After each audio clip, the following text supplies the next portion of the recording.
महाविकास अघाड़ी के लिए खतरे की घंटी बनी महाराष्ट्र में अखिलेश की एंट्री। डिमांड पूरी न होने पर टूटेगा इंडिया गठबंधन। महाराष्ट्र में चुनावी महाभारत के लिए चुनाव आयोग ने भीष्म पितामह की मानंद शंखनाद कर दिया है।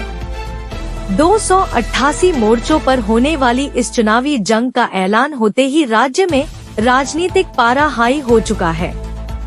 वहीं शुक्रवार को 2 दिवसीय महाराष्ट्र दौरे पर पहुंचे समाजवादी पार्टी सुप्रीमो अखिलेश यादव ने इस गर्मी को दोगुना कर दिया है। अखिलेश की एंट्री से महाविकास अघाड़ी टेंशन में है तो वहीं इंडिया गठबंधन में क्लेश की संभावनाएं भी बढ़ गई हैं। लोकसभा चुनाव में देश की तीसरी सबसे बड़ी पार्टी बनकर उभरी सपा के हौसले बुलंद नजर आ रहे हैं। वह उत्तर प्रदेश से बाहर अन्य राज्यों में पैर पसारने और पैठ बनाने के लिए बेताब दिखाई दे रही है। यही वजह है कि वह महाराष्ट्र में होने वाले विधानसभा चुनाव में पूरे दमखम से लड़ने के लिए तैयार है। महाराष्ट्र में 2014 में सपा के एक उम्मीदवार ने चुनावों में जीत दर्ज की थी। वहीं 2019 विधानसभा चुनाव में उसके 2 उम्मीदवारों ने विजयश्री हासिल की। एक वजह यह भी है कि सपा यहां इस बार और ज्यादा की उम्मीद के साथ चुनाव लड़ने के मूड में दिखाई दे रही है। इसके लिए सपा मुखिया ने राज्य का दौरा भी किया है। वैसे तो लोकसभा चुनाव के समय से समाजवादी पार्टी विपक्षी गठबंधन इंडिया ब्लॉक का हिस्सा है, लेकिन महाराष्ट्र में सपा की एंट्री ने महाविकास अघाड़ी की टेंशन बढ़ा दी है।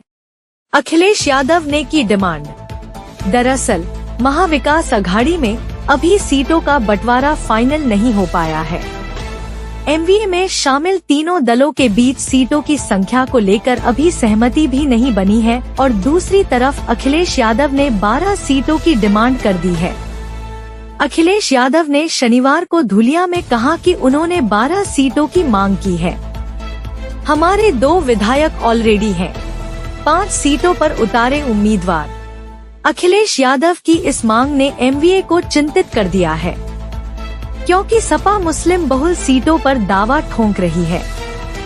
5 सीटों पर तो उन्होंने उम्मीदवार उतार भी दिए हैं। इनमें मानखुर्द शिवाजी नगर से अबू आसिम आजमी, भिवंडी वेस्ट से रियाज आजमी, भिवंडी ईस्ट से रईस शेख, धुलिया से इरशाद भाई जागीरदार और मालेगांव से शाने हिंद शामिल हैं। सपा ने जिन 5 सीटों पर उम्मीदवार उतारे हैं वह मुस्लिम बहुल सीटें मानी जाती हैं। इतना ही नहीं, यहां से अखिलेश ने टिकट में भी मुस्लिम कैंडिडेट्स को दिया है। मुस्लिम वोटर्स पर कांग्रेस और एनसीपी की भी नजर रहती है। लेकिन जिस तरह से अखिलेश फ्रंट फुट पर खेल रहे हैं, ऐसे में महाराष्ट्र का मुस्लिम वोटर्स अखिलेश को अपना नया नुमाइंदा समझ सकते हैं। अगर ऐसा हुआ तो कांग्रेस और एनसीपी को नुकसान होना तय है। हालांकि अखिलेश यादव अभी एमवीए के नेताओं से बातचीत कर रहे हैं। अखिलेश यादव गठबंधन धर्म निभाने के लिए जाने भी जाते हैं। ऐसे में चर्चा है कि अखिलेश बड़ा दिल दिखाते हुए डिमांड को कम कर देंगे।